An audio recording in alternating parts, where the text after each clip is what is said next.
Hey, what's going on, YouTubulous? EXO coming at you here with Shamar, the neighbor's dog. Holy smokes. And also here on the second channel, you can see she had a job to do and she's not doing it. She's over here hanging out with me and she's got some goats to look after. They are everywhere. Holy smokes. Let me go show you. Just wanted to come at you, give you an overall update and just show you what's been going on. I got a lot of projects and a lot of videos actually currently editing, but since there's so much in the mix, man, sometimes it's hard to edit it all at once, especially when you're going for high quality. So thanks for joining. Here we are, EXO, a big deal here, and Shamar, and look at all of our visitors. You guys, what on earth are you doing here? This is pretty hilarious if you ask me. I think I've met this guy before. No, that's not him. One of them came over and peed right out in the front lawn all by himself one time. But now it looks like we got like 100 or so. What the heck? Hey, little guy. Oh my God. Look at this little thing. Hey, little thing. What the heck? That is the cutest, absolute cutest. So, what's been going on lately, man? A whole bunch of stuff. Me and Eric have been working on his build. He's doing a flat wall with 418s. I've obviously been working on my build, and I had some cool developments going down to the Showtime show, which we'll touch base on here in this video. And I've been just keeping real busy, man. A whole bunch of stuff's been going on with the house, too. But let's go ahead and go inside the workshop. Hey, Lanford. How's it going, buddy? How are you? This house is just full of animals. Really liking it. So, I'll show you here what I've been working on for seemingly almost like a year, but it was a whole other setup. And finally, me and Eric decided, you know, what the heck. Screw trying to make something that's not gonna work out, and just go for something brand new. Because we did more work basically just trying to rebuild the system than what he had last time trying to fix it. So here is the start. Sorry, I have that piece all kind of cockeyed so it's not perfectly, level across right now. Here is the start of Eric's wall. It is going to be built out so dang close to the B pillar because, believe it or not, even though this is a Trailblazer, it's like barely enough space for a 10-inch port. Plenty enough space for a smaller than a 10-inch port, but I've been trying to stick with that. And we also cut the whole roof off. That was pretty fun. We had to do that because the adhesive that was done in the first place was stuck really good in some spots that we couldn't remove it, but not in others, so it was vibrating, so we had to remove it. Only way to do that was to cut the whole thing out.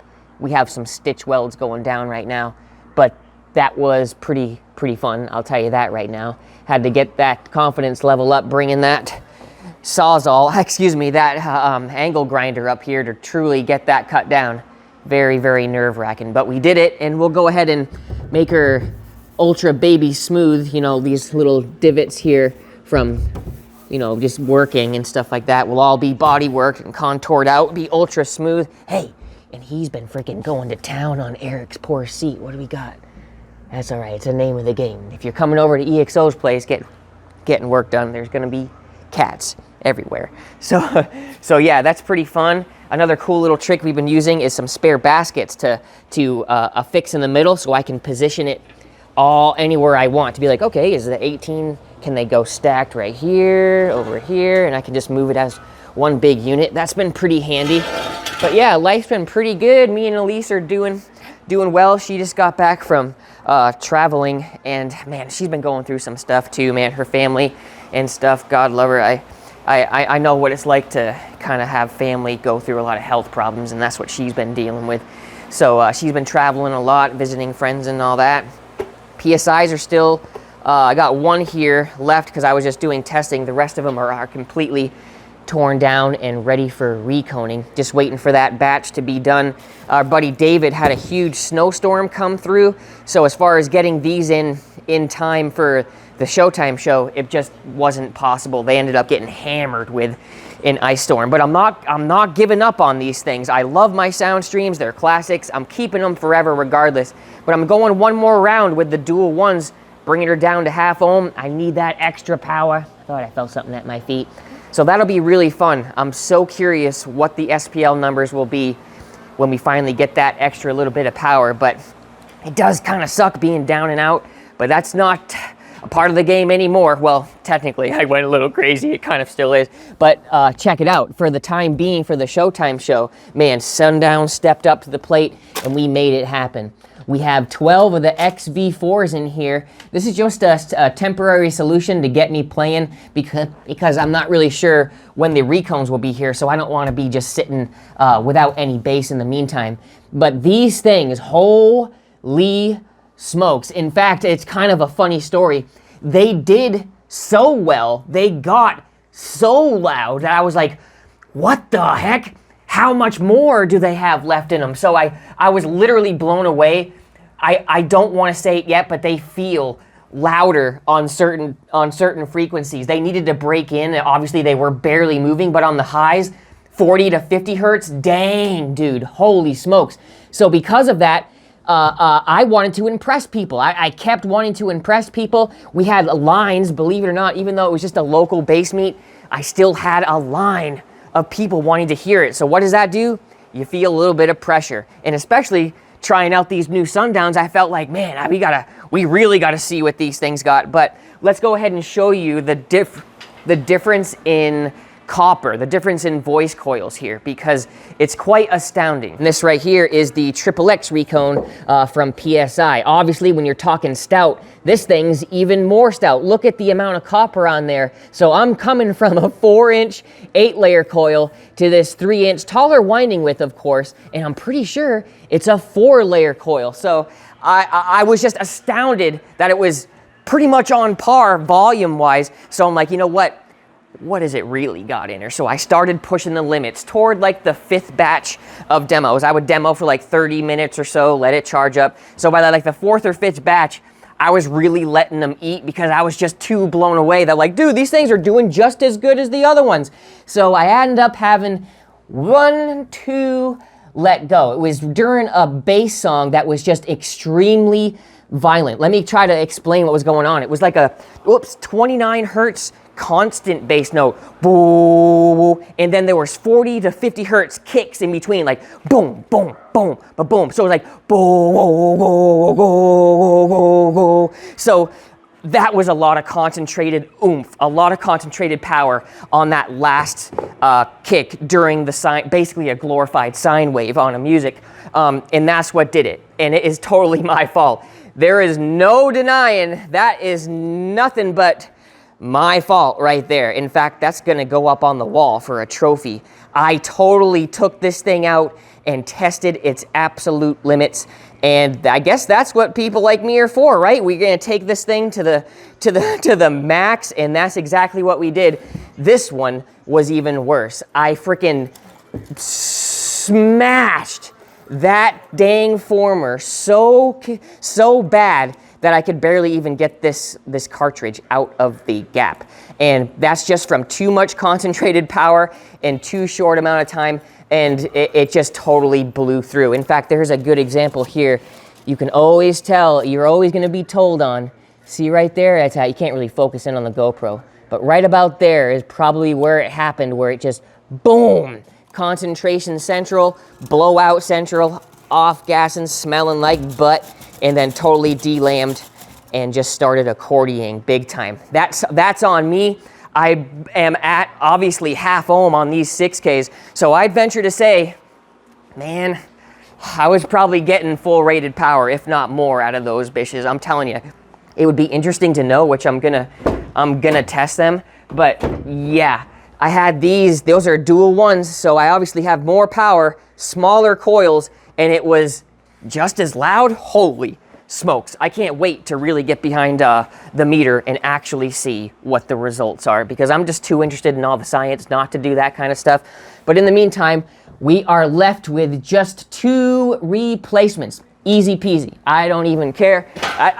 It's really not that big of a deal, especially when you're, coming from a 4-inch coil. You got to have a little bit more mindful bass knob. You got to be mindful of a lot more things, actually. So we have them all prepped, except for this one. We got to grind down this basket, and this one's all pretty much ready to go.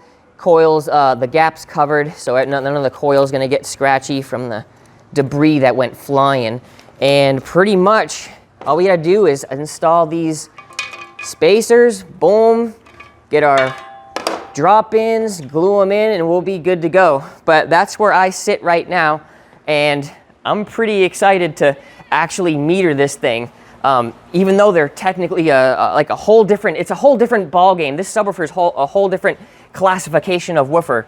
But you know, I'm still interested to see it. I had an original goal when I built this thing for a 168 with the Soundstream Triple X's, and I'm not gonna give up on that. Even though it may not make sense to some people to go through that much work of unloading and loading all over again, but what am I gonna do? Not recone the Triple X's, and then they're just gonna be a 1,200 pound paperweight for the rest of my life? I'm not getting rid of them, so I might as well at least have something on the shelf, fresh recones, do what I can with burps, because I know it's not gonna cause any damages like I did musically on the subs, just trying to push the limits. It's funny though, I wanted to mention this.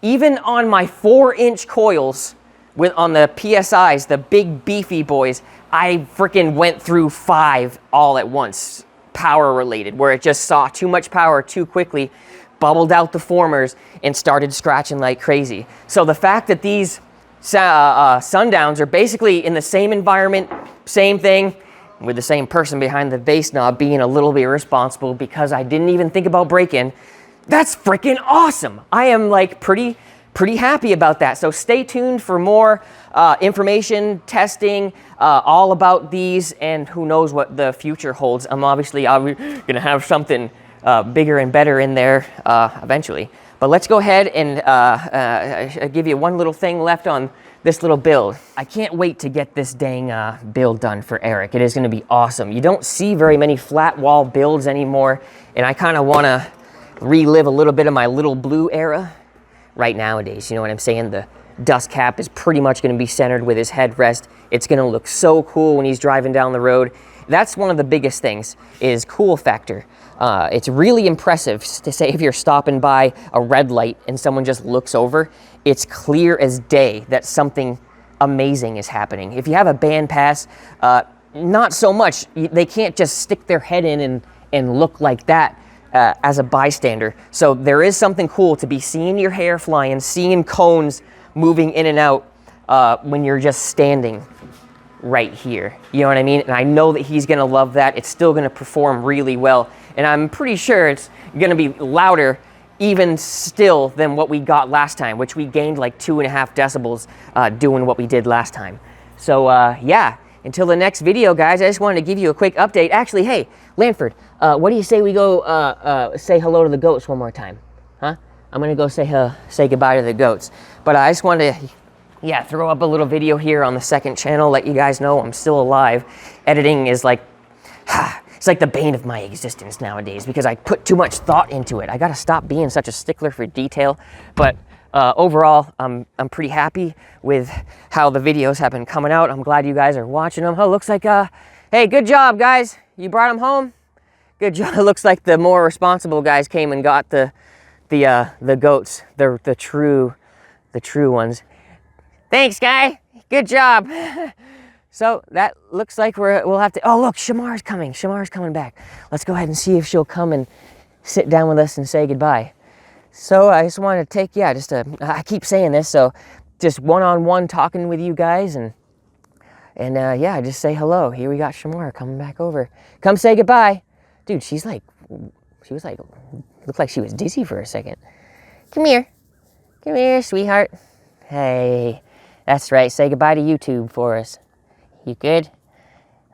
Well, you guys, I will talk to you in the next one. I'm just gonna hang out for the rest of the day, try to get some more work done on Eric's build, and I think I'll be able to be playing my build here, I don't know, maybe in the next 24 hours. I'm just gonna let that E6000 sit for a day, so maybe 48 hours, because tomorrow's gonna probably rain a little bit.